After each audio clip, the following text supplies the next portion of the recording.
I've had clients who paid for houses and only for the government to not even refund their money. Their money is stuck there for more than 10, 15 years. And they can't even do anything. They go to court, it's slow. Now, coming back to government and getting the citizens' confidence, they need to work on it. If you tell the citizens you are going to do this, you do it. Because it doesn't really cost government much. But you find a situation where a state government does not want to have an accurate data. It's only Lagos State that is attempting it. And they're attempting it Ondo State is also doing that. Oh, that's good. That's good. They are doing all these things so that they can have an accurate data on what to expect, which is also good for planning, But they are using it to boost their internally generated revenue. You have to drop that. Okay, well, Emeka Noakwa is a legal practitioner. Thank you for coming, and I will end on that note. Well, back in just a moment here. Join us again.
To be decided soon. Ladies and gentlemen, first finalist today is Côte d'Ivoire. La Côte d'Ivoire jouera à domicile en octobre.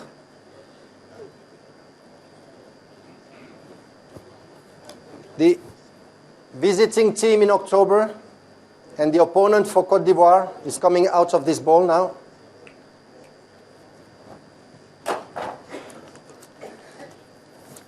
Nous avons le Sénégal. Senegal is playing away from home. First match and hosting in November. You can stir them again if you want. No problem. And I will stir them as well. First ball for this pairing, hosting in October.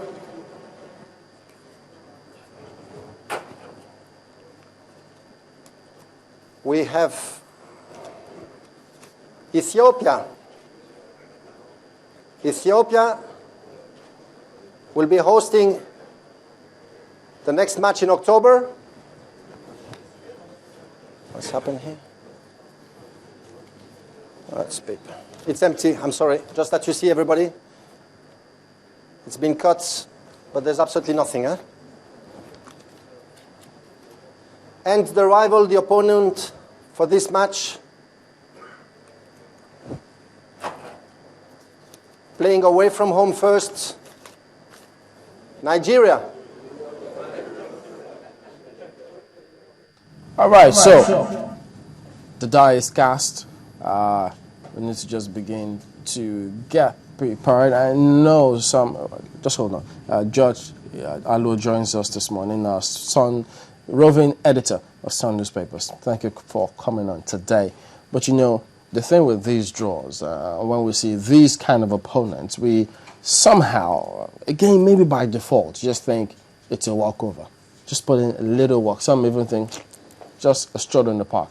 But the game has changed these days. These chaps too, remember, they qualify for the playoff. They are equally a potential, just like we are. The only thing is, they're not African champions. But names don't play football these days, do they? I agree with you, Chamberlain. But could you have asked for anything better? We couldn't have asked. Yeah. If you look at all the 10 teams, 10 countries that are going for this playoff, if you were to pray, Chamberlain, that God should give you, it's like somebody who has gone to, God took to a room, say, pick the cross that you want to carry. He went for the smallest cross and said, this is the one I want, Father, because he didn't want to carry a very big cross. I know my priest said that story. All of us want to carry a very little cross. We don't want to carry the kind of cross that Christ carried for us.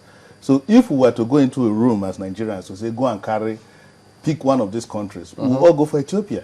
Really? Yes. On Why? paper, it is the weakest opposition of the 10 countries that are in the playoff. In spite of the altitude that you have to go play in? Yes. But then if you look at it, of all the qualifiers, Ethiopia is ranked 93 in Africa. Does that matter? Because yes, it matters. It shows you the pedigree of the country.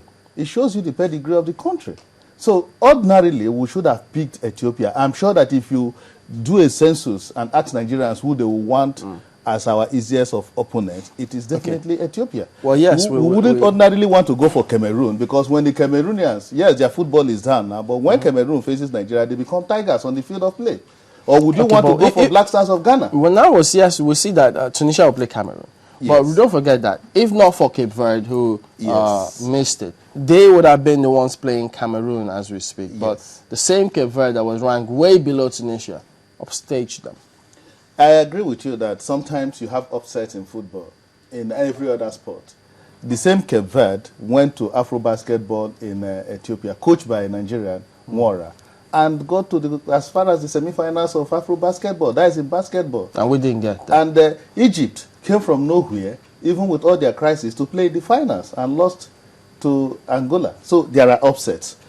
I don't rule out any upsets. And these upsets happen if you don't do your homework well. So the challenge for us is to do our homework well, Chamberlain. And let me tell you, by the way, for Christ's sake, Nigeria, given our pedigree in football and given the kind of materials and talents at our disposal, shouldn't be talking about qualifying for the World Cup. Why not? We should be talking about other teams play. We should be talking about how to get to the semi-finals of the World Cup. Because if you look at the kind of talents at our disposal, Chamberlain, it's just that we don't do our homework well. And again, God has a way of being a Nigerian when it comes to some of these things. If you look at the draws in the first place before this playoff, our group was the weakest. We had the Kenya, Malawi, Namibia draw. I mean, we all celebrated it. Now, we have gone into the playoffs. God has given us another very weak opposition in Ethiopia. Ethiopia celebrated their coming to the Nations Cup for the first time in over 20 years. And they got to South Africa, they were happy. For them, they have gone as far as the playoffs in the World Cup. I mean, that should be their last bus stop. Yeah, and they're facing a Nigerian team that is loaded to the hilt. So I think it's a good draw for us. Okay. But the challenge for us is, how do we go about it? Because like you said, if we begin to celebrate, oh, that was how we celebrated when we were faced against Angola, and we lost it in Kano. We allowed the Angolans to come here to get us a draw when we are not playing basketball. If Nigeria beats Angola in basketball, it becomes an upset. But the Angolans will come and get the job done.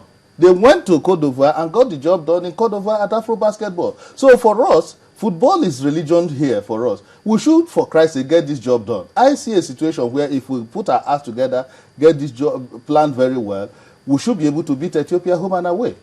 You talk about altitude.